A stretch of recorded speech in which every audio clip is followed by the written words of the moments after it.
Guys আমরা ওখানে আর মানে যে মন্দিরটা গিয়েছিলাম সেই মন্দিরে ক্যান্ডেলা ধূপকাঠি জ্বালিয়ে আসার পথে আমরা আরেকটা মন্দিরে ঢুকেছিলাম। তো সেই মন্দিরটা তোমাদের কাছে শেয়ার করছি। দেখো কত সুন্দর করে সাজিয়েছে মন্দিরটাকে। ভীষণ ভীষণ ভালো লাগছে দেখতে।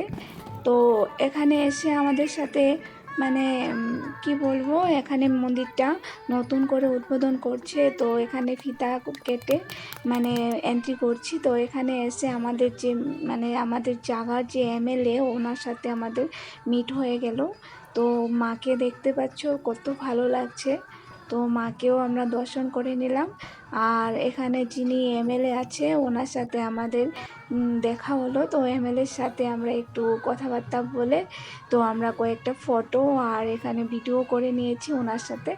তো ভীষণ ভীষণ ভালো লাগছে। তো এই মন্দিরে ঘুরে তারপরে আমি আলটিমেটলি আর একটা মন্দিরে গেলাম। ওখানে গিয়ে আমি অঞ্জলি নিয়েছি, প্রসাদ নিয়েছি, সেটাও তোমাদের কাছে শেয়ার করছি।